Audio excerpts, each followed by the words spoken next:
America में अच्छी तेजी इंट्राडे में आ रही थी, उसके बाद फाइनली 75 अंकों की ही बढ़त देखने को मिली। आईटी स्टॉक्स अच्छे खासे फोरफ्रंट पर हैं।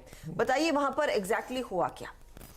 देखिए, कल अमेरिका के बाजार दिन के दौरान बहुत अच्छा प्रदर्शन कर रहे थे, लेकिन बैंकिंग स्टॉक्स में बिकवाली थी।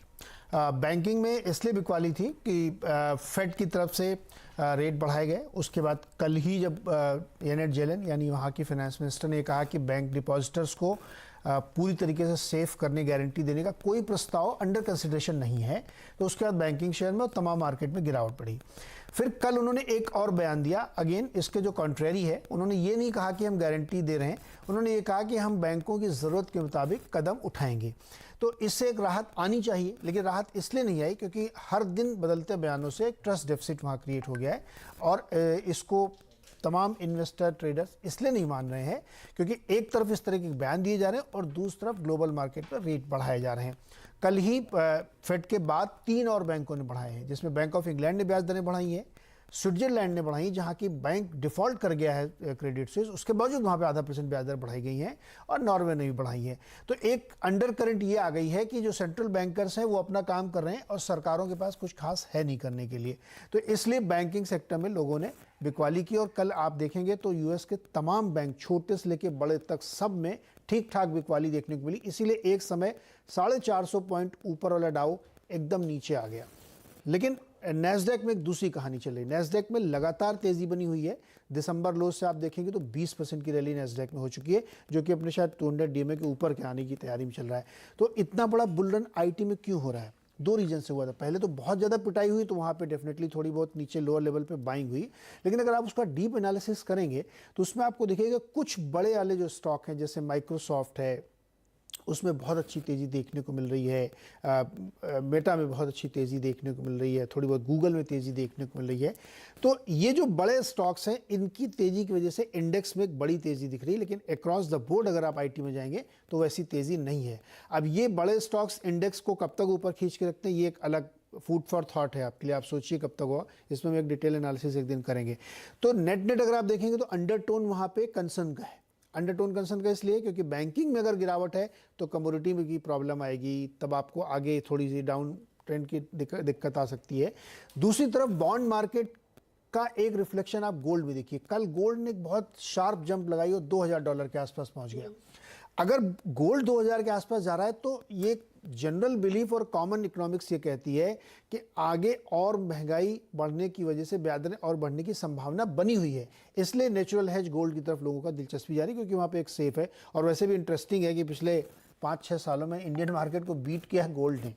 तो गोल्ड पे दिलचस्पी, बैंकों में गिरावट, सरकार के ऊपर ट्रस्ट डेफिसिट और सेंट्रल बैंकर्स का लगातार ब्याज दर बढ़ाना, एकदम ओपन एंड शट कहानी है मार्केट के लिए कि बहुत अच्छा टोन नहीं है। लेकिन आईटी में इतनी तेजी के पीछे कोई बड़ी वजह नहीं दिख रही है। एक्चुअली बड़ी नहीं। देखिए, जैसे माइक्रोसॉफ्ट में क्यों तेजी दिख रही है? माइक्रोसॉफ्ट ने जब से उन्होंने ओपन आई का में $10 बिलियन का डाला है, और ओपन आई चैट जीपीटी की हम लोग बात करें, वो गेम चेंजर है, पूरी दुनिया में छाया हुआ। $22 पर मंथ के सब्सक्रिप्शन पर उन्होंने यूएस में लॉन्च कर दिया है। तो उससे एक बहुत बड़ा जैकपॉट रेवेन्यू आने वाला है, इसमें कोई शक नहीं है। इवन इलान मस्क साहब तो अफसोस कर रहे हैं, उनको फोमो हो गया है कि वो इसी चैट जीपीटी के प्रमोटर थे और वो निकल गए इसमें से। अब वो केवल उसमें कंट्रीब्यूटर हैं। तो एक नई रेवेन्यू स्ट्रीम खुल रही है, टेक्नोलॉजी में नया डिसरप्शन आ रहा है, उसकी वजह से माइक्रोसॉफ्ट को फायदा हो रहा है, गूगल को फायदा। उन्होंने बार्ड लॉन्च कर दिया, 80,000 लोगों को बीटा एक्सेस दिया है कि हम टेस्ट करेंगे और इसमें इमोशंस ऐड करेंगे। तो इन कंपनियों में इसलिए तेजी आ रही क्योंकि इन्होंने कुछ ऐसा नया किया जो नेक्स्ट 10-5 ईयर्स के लिए बहुत बड़ी चीज़ होने वाली है। अदरवाइज बाकी में किसी में नहीं आ रही। आप एनवीडिया को देखिए, चिप का स्टॉक धुआंधार पिटाई हो रही है उसकी, क्योंकि चिप के दाम जमीन पर आ गए एकदम। तो इसलिए मैं कह रहा हूँ सारे आईटी में तेजी नहीं है, कुछ स्टॉक में तेजी है जिन्होंने कुछ नया काम किया है, तो इसलिए लार्ज बड़े वाले स्टॉक में तेजी है। अच्छा, नॉर्मली थर्सडे को वो जॉब्स वाला डेटा भी आता है, उससे क्या संकेत मिल रहा है? क्योंकि एक तरफ लोग खुद नौकरियां से निकलते हैं, जो अट्रिशन हम कहते हैं, दूसरी तरफ कंपनियां बड़े पैमाने पर अभी भी छटनी करती दिखाई दे रही हैं। एक्सेंचर ने कह दिया है कि अपने 2.5% एम्प्लॉय बेस को कम करना चाहेंगे। कॉस्ट सेविंग के लिए इन्होंने तैयारी कर ली है कि एक तो कर्मचारी का कॉस्ट कम होगा और ऑफिस वाला कॉस्ट कम होगा। दूसरी तरफ वॉलमार्ट भी कह रहा है कि यहाँ पर वो बड़े पैमाने पर छटनी करेंगे। तो ये क्या कुछ रिफ्लेक्शन आएगा आगे जॉब्स डेटा में? बहुत मुश्किल है। मैं इसलिए कह रहा हूँ, कोविड के दौरान यानी 2020 से 22 तक के बीच में अमेज़ॉन ने वॉलमार्ट ने और दूसरी तमाम बड़ी टेक कंपनीज ने, इवन जूम, टिकटॉक जैसी कंपनीज ने इतनी भारी मात्रा में अपॉइंटमेंट्स किए हैं कि उसके सामने ये छटनी पीनट है। जैसे अमेजोन का उदाहरण मैं आपको बताऊं, 7 लाख लोगों का अपॉइंटमेंट उन्होंने किया है, उसमें निकाला कितना भी 25-30 हज़ार। तो हमको ये हेडलाइन इसलिए बड़ी लगती है क्योंकि हम कॉन्टेक्स्ट में नहीं देखते हैं। तो ये जैसे 19,000 की छटनी का नंबर चल रहा है एक्सेंचर का, एक्सेंचर की टोटल स्ट्रेंथ और टोटल रिक्रूटमेंट पिछले 2 सालों का आप देखेंगे तो आपको लगे 19,000 तो कुछ भी नहीं है।